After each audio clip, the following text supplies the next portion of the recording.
जो आज आपका टॉपिक है वो है स्कोप ऑफ सोशियोलॉजी, समाजशास्त्र का क्षेत्र।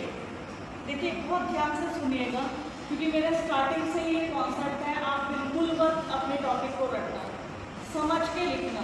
ये इम्पॉर्टेंट टॉपिक है, अक्सर एग्जाम में पूछा जाता है समाजशास्त्र का क्षेत्र क्या है, स्कोप। ये क्षेत्र शब्द आपने कभी सुना है?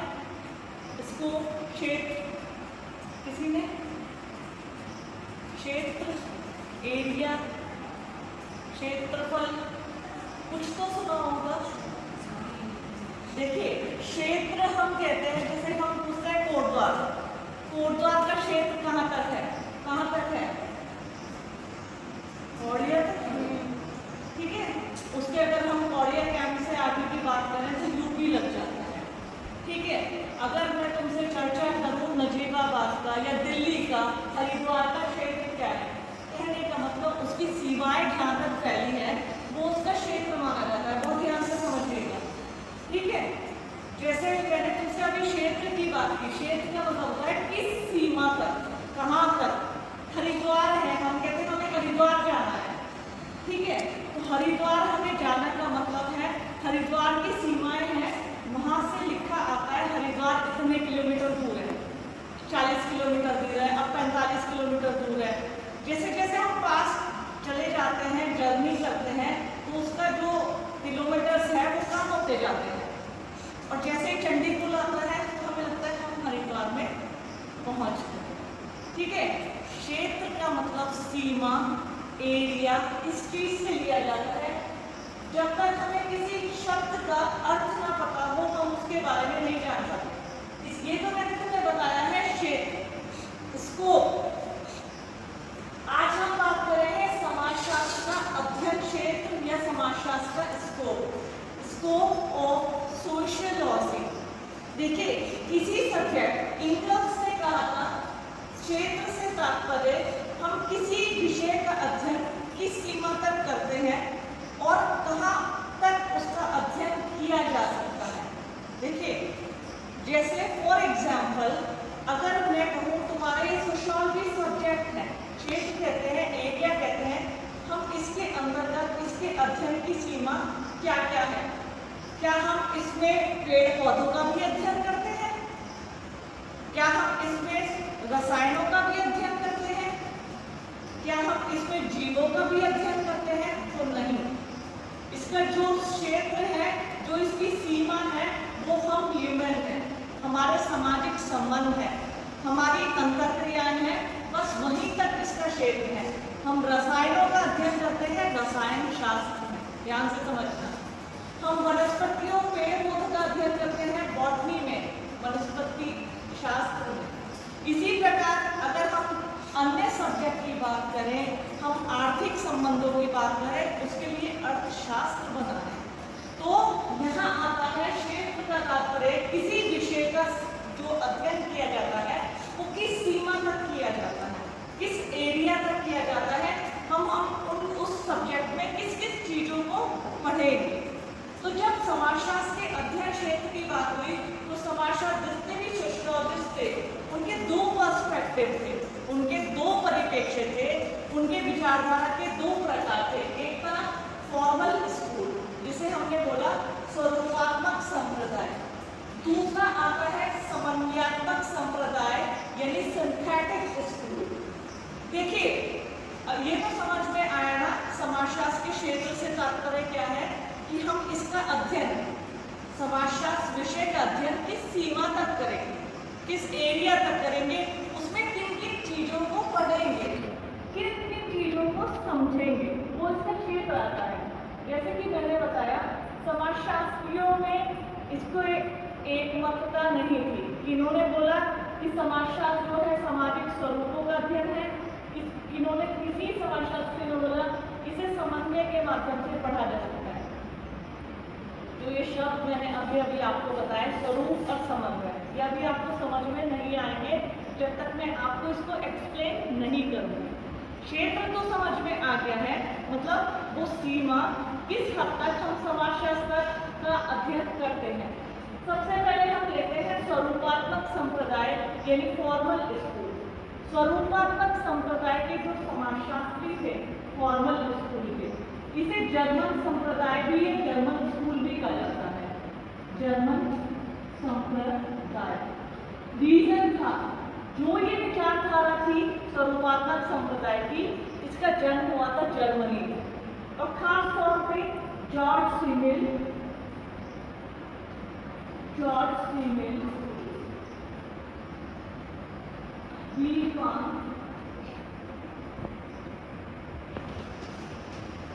वॉन हिस,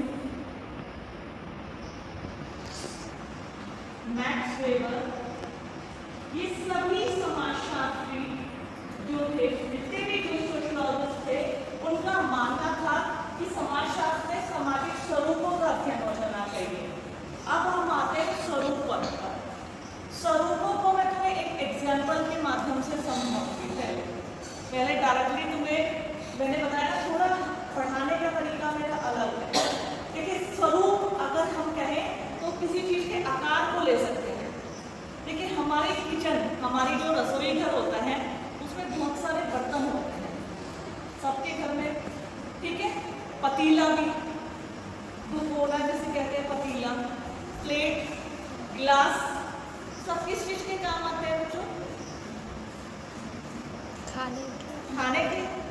पतीले में हम चावल बनाते हैं, या पतीले में हम सब्जी, दाल, दूध भी उबालते हैं।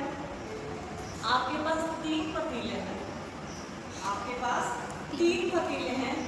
एक में दाल रखी है, एक में दूध रखा है, और एक में पानी रखा है। ध्यान से समझना मेरी बात को।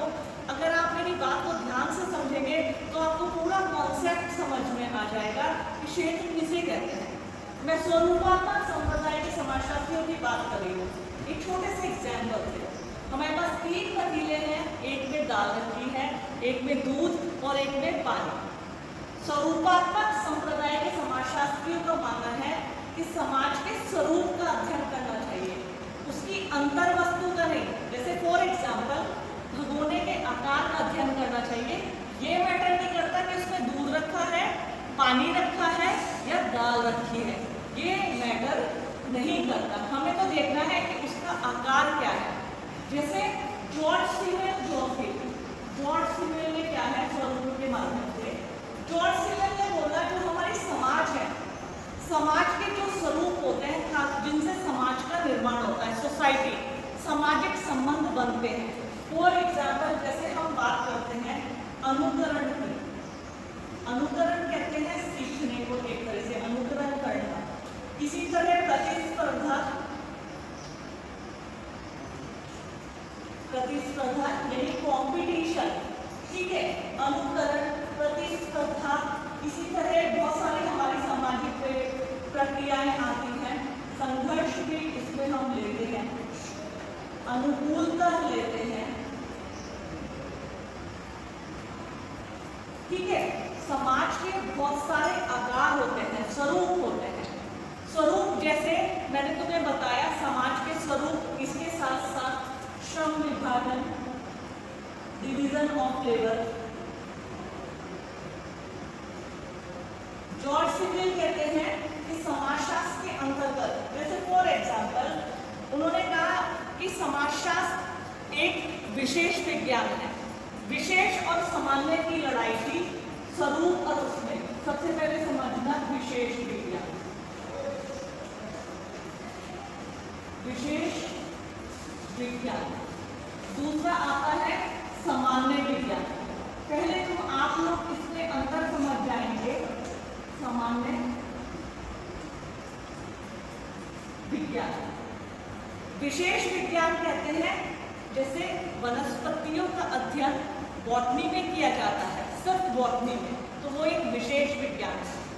पशु पक्षियों का अध्ययन जूलॉजी में किया जाता है, जंतु विज्ञान में, तो वो एक विशेष विज्ञान है। अर्थव्यवस्था का अध्ययन किया जाता है अर्थशास्त्र में, तो वो एक विशेष विज्ञान है। जिसमें किन्हीं विशेष इकाइयों का अध्ययन किया जाता है, विशेष चीजों का अध्ययन किया जाता है, उसका मानना है कि वो एक विशेष विज्ञान होता है। और स्वरूपात्मक या फॉर्मल स्कूल के जितने भी समाजशास्त्री थे, जॉर्ज सिमिल, विवेकानंद, वॉलमिस, मैक्स वेबर, टॉनिस, इन सब का मानना था कि समाजशास्त्र एक विशेष विज्ञान है, सामान्य विज्ञान नहीं है, क्योंकि इसमें समाज के सामाजिक संबंध, व्यवहारों का, व्यक्ति के बीच व्यवहार, अंतरक्रिया, इनका अध्ययन किया जाना चाहिए। और सामान्य विज्ञान क्या कहता है? सामान्य विज्ञान कहता है सभी चीजों का अध्ययन किया जाना चाहिए। जैसे विशेष क्या कहते हैं? विशेष विज्ञान कहते हैं समाज में सिर्फ जो सामाजिक संबंध, समाज से संबंधित इसकी इकाइयां होती हैं, जैसे परिवार, विवाह, नातेदारी, सामाजिक संबंध, हमारे सामाजिक अंतरक्रिया, प्रतिस्पर्धा, अनुकूलता, सामंजस्य, इनका अध्ययन किया जाना चाहिए और किसी का नहीं। जैसे बॉटनी में पशु पक्षियों का और पौधों वनस्पतियों का अध्ययन किया जाता है और किसी चीज का अध्ययन नहीं किया जाता, उसमें समाज का अध्ययन नहीं होता है।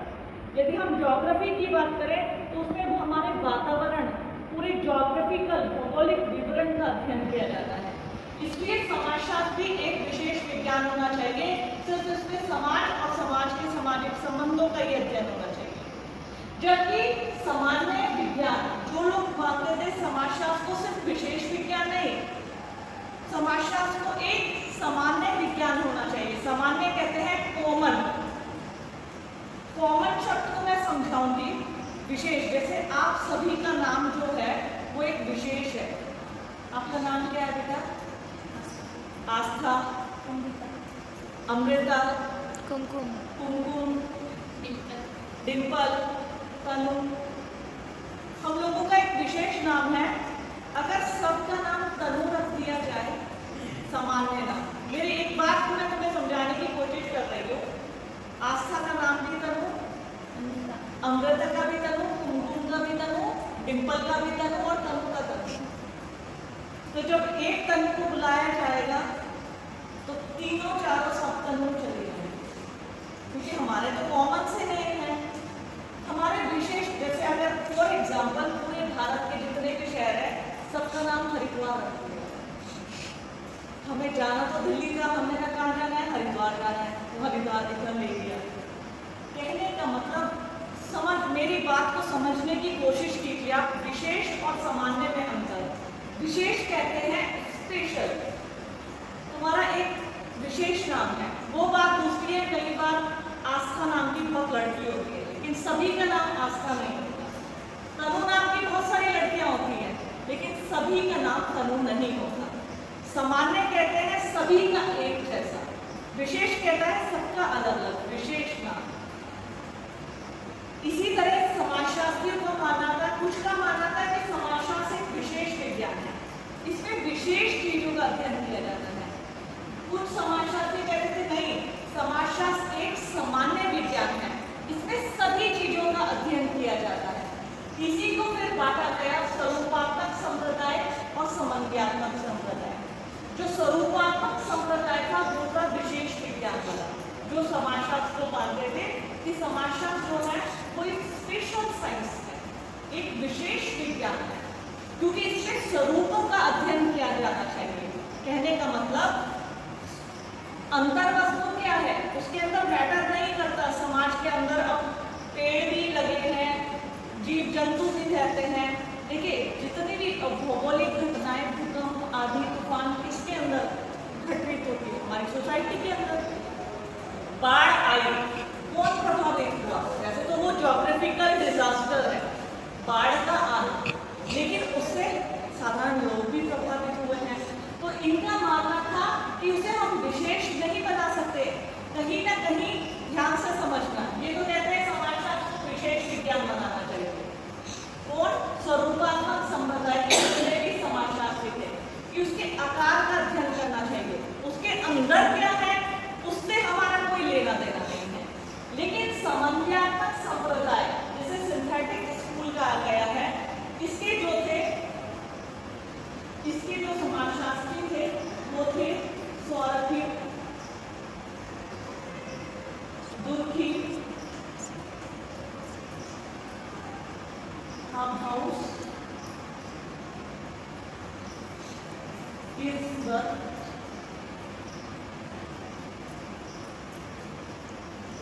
सॉर्किन, बुर्किन, हाउस, विल्सवर्थ, इनका कहना था कि समाजशास्त्र एक सामान्य विज्ञान है, इसके स्वरूपों का भी अध्ययन होना चाहिए और अंतर वस्तु का भी। फॉर एग्जाम्पल मैंने तुम्हें अभी अभी एक उदाहरण दिया था 3 पतीलों का, भगोनों का, एक में दाल थी, एक में दूध था, एक में पानी था।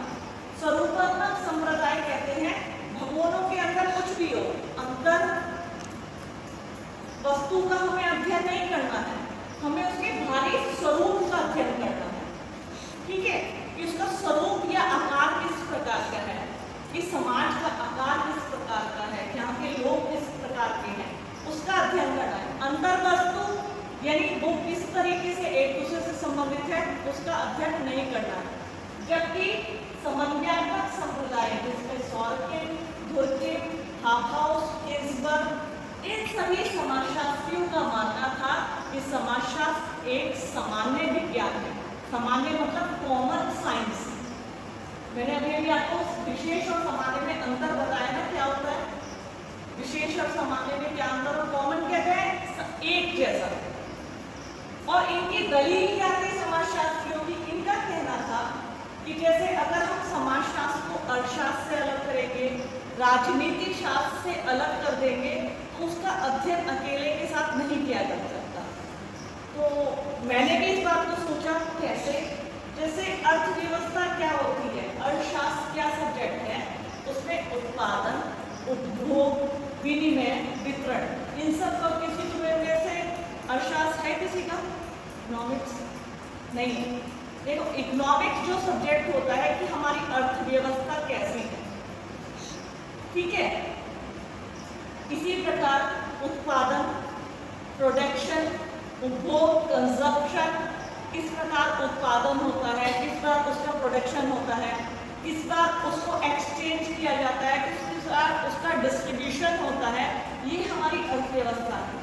लेकिन अगर हम कहने लगे समाजशास्त्र तो एक विशेष विज्ञान है, उसे अर्थशास्त्र के साथ नहीं मिलाना चाहिए, तो यहाँ समन्वयात्मक संप्रदाय के समाजशास्त्रियों का मानना था ये गलत हो जाएगा, क्योंकि जो ये उत्पादन, उपभोग, विनिमय, वितरण ये सब होते हैं, ये भी कहीं ना कहीं सामाजिक संबंधों का निर्माण करते हैं। कैसे? फॉर एग्जाम्पल बड़ी कंपनी है जिसमें प्रोडक्शन होता है, बहुत बड़ी कपड़ा बनाने वाली कंपनी है जिसमें लार्ज स्केल पे प्रोडक्शन होता है, हम तो कहेंगे ये एक इकोनॉमिकल पर्सपेक्टिव है, इकोनॉमिक्स से इसका जुड़ाव है।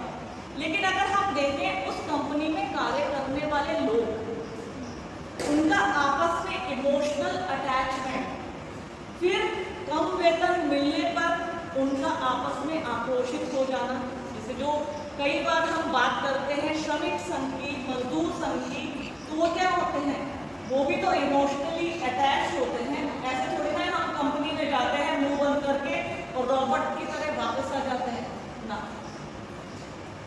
तुम कॉलेज में इस समय आए हो या जिस वर्किंग प्लेस में मैं काम कर रही हूँ, तो यहाँ पर काम करने वाले कितने लोगों के साथ मेरी जान पहचान हो गई है, कितने स्टूडेंट मुझे अपना मानते हैं, तो उनसे एक इमोशनल अटैचमेंट हो गया है।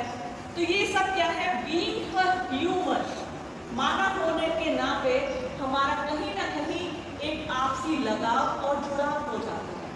भले ही वो कंपनी है, उस कंपनी में क्या है, लोग उत्पादन, उपभोग, विनिमय, वितरण इससे जुड़े हुए हैं, लेकिन कहीं ना कहीं जब कम वेतन मिलता है या किसी के घर में शादी है, तो सब लोग पैसा इकट्ठा करके एक व्यक्ति को कि चलो इसके काम आएगा, हम 100 रुपये भी इकट्ठा करेंगे तो इस भाई की मदद हो जाएगी।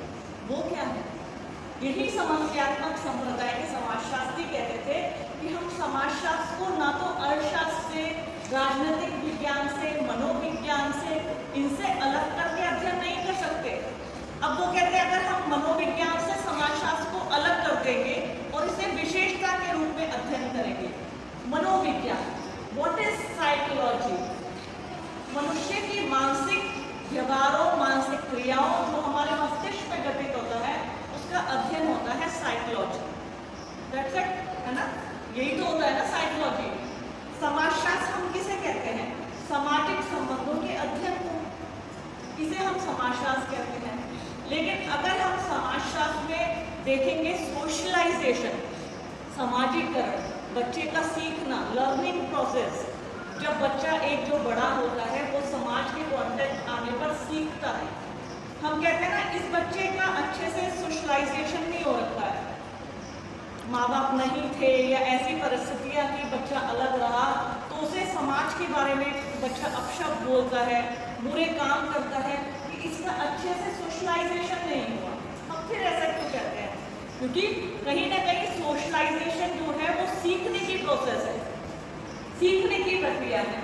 तो साइकोलॉजी से समाजशास्त्र संबंधित है, हम उसको अलग नहीं कर सकते। ये कहना था सभी का।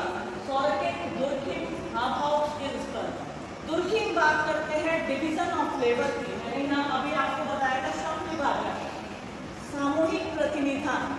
What is division of labour? श्रम विभाजन बताया किसी को? ये नए से टर्म्स लग रहे होंगे। श्रम, लेबर, लेबर पता है तुम्हें? श्रम पता है क्या होता है? हाँ, सिंपल। विभाजन किसे कहते हैं?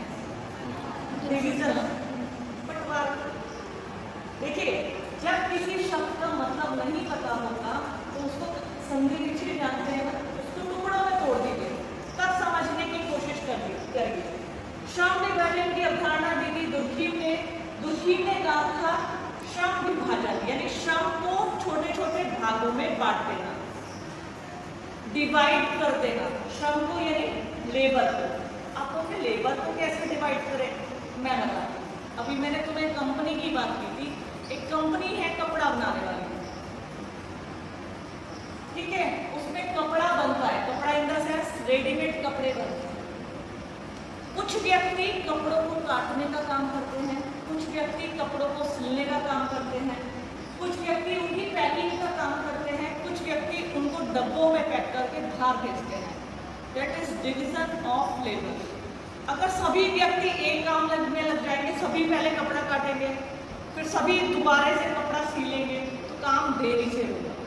लेकिन जब काम को छोटे छोटे पार्ट में डिवाइड कर दिया जाता है, काम जल्दी होता है। जैसे घर में शादी, विवाह, उत्सव, तीज त्योहार होते हैं, बेटा तू तो ऐसा करेगी, वो लाएगी बाजार से सामान, ठीक है, तुम क्या करोगी? लड़की का सारी जिम्मेदारी तुम्हारी है, खाने पीने का तुम सब लड़के देखोगे। होता है ऐसे ही, तो होता है डिवीजन, यानी काम को छोटे छोटे टुकड़ों में बांट देना। That is division of labour, श्रम का विभाजन कर देना। ये बात कही थी दुर्खीम ने, और वास्तव में उन्होंने कहा था कि हम कभी भी समाजशास्त्र को विशेष विज्ञान नहीं बना सकते, क्योंकि समाजशास्त्र जुड़ा हुआ है अन्य सामाजिक विज्ञान के साथ, अर्थशास्त्र के साथ, राजनीतिक शास्त्र के साथ, मनोविज्ञान के साथ, इतिहास के साथ। इसलिए इन समाजशास्त्रियों का मानना क्या है? समाजशास्त्र एक समन्वयात्मक संप्रदाय के अंतर्गत आता है, सामान्य विज्ञान है। तेरे हाथ तक नहीं काट दे, मैं तो कोई बात नहीं, इतना काफी है बच्चों को समझाने को।